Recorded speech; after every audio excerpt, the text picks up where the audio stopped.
Hi there, welcome to my channel The Wandering Man Abroad.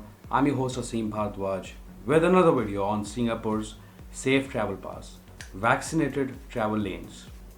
Now before I start the video, I want to talk about what we are going to discuss in this video. So we will talk about Vaccinated Travel Pass, which is also known as VTP, Application Eligibility, Application Requirements, Visa for Visa required visitors, pre-departure, arrival in Singapore, during my stay in Singapore, departure from Singapore. Now, as of now, there's no news for Indians if they can travel through VTL lanes, but you should know the whole process when Singapore is open for higher risk countries. Now, I'll keep this video in English because it's for everyone.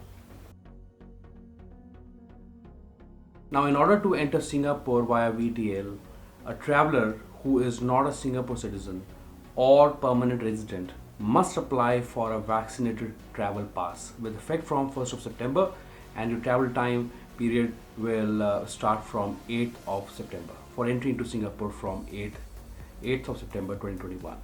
Now, Singapore citizens and permanent residents do not need to apply for VTP travel to Singapore, as they can return to Singapore without the need for entry approval, provided they adhere to the VTL requirements at least. Now, Vaccinated Travel Pass application eligibility, let's talk about that. Now, fully vaccinated travelers who are short-term visitors, including businesses and official travelers, or holders of long-term passes such as long-term visit pass, student pass, work pass, dependent pass, traveling from one of the following countries' regions must apply for a VTP if they intend to enter Singapore on the VTL.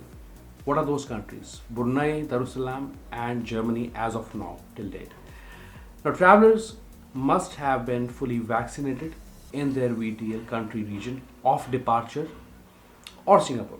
Now, an individual is considered fully vaccinated 14 days after he or she has received doses of any WHO approved vaccines. Those are Pfizer, BioNTech, Moderna, like that. Okay, now if you want to know more about the vaccines, you can see the WHO link. I'll leave the link in the description of this video. Then we will talk about application requirements. Now, applications for VTP must be made between 7 to 30 calendar days prior to their intended date of entry in Singapore.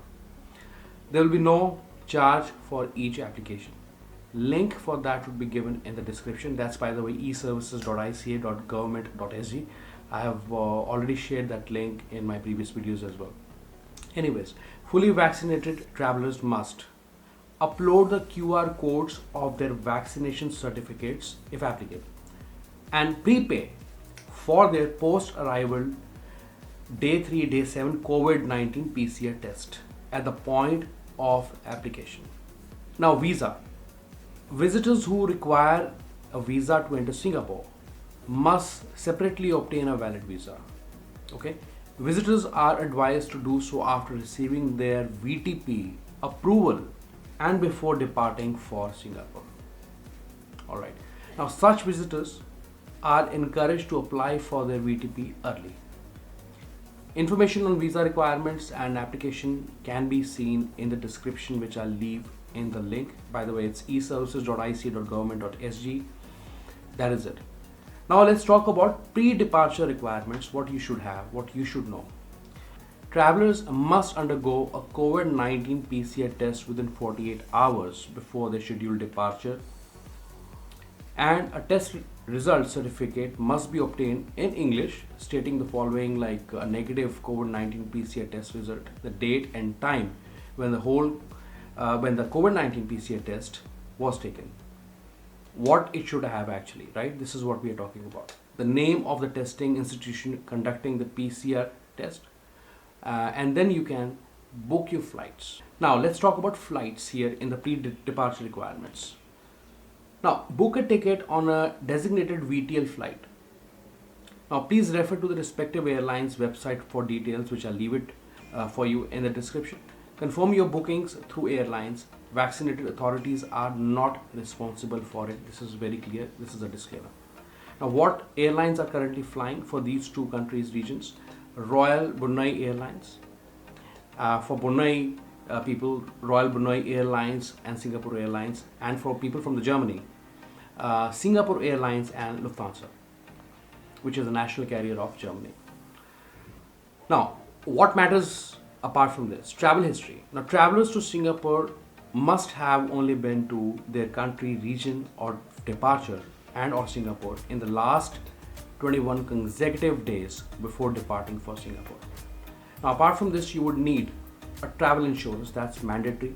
So, mandatory travel insurance with a minimum coverage of 30,000 Singapore dollars for COVID-19 related medical treatment and hospitalization cost is required. Travelers to Singapore must carry with them an electronic or the physical copy of the insurance policy. Now, what else you need? You need SG arrival card. Very important. Submit health, traveler history and accommodation declarations electronically via the SG arrival e-service no earlier than 3 days prior to the date of arrival in Singapore. I'll leave a link for that if you want to know more about SG arrival card. If you have any queries, I'll leave a link in the description. You can always go and explore it. Then we will talk about self-isolation, because once you take your PCR test at Singapore Changi as well, once you arrive, then you have to self-isolate yourself. Now, travelers are required to be isolated until they receive negative on arrival COVID-19 PCR test. I repeat again. Now, the types of accommodation for self-isolations are, those could be residential accommodations, landed property and all those non-residential accommodations like hotel, serviced apartments like that. Apart from that, you would need contact tracing app. Short-term visitors are required to download and register their profile on the TraceTogether app to aid contact tracing.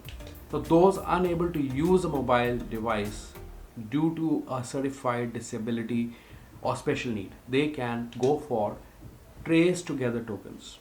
Now, if you want to know more about TraceTogether tokens, I'll leave the link for that in the description. On arrival COVID-19 PCR test at Changi Airport, as I was saying earlier, travelers should also register and make payment for their on arrival COVID-19 PCR test prior to departure for Singapore. Now, how you can do that? I'll leave a link. That's safetravel.changieairport.com.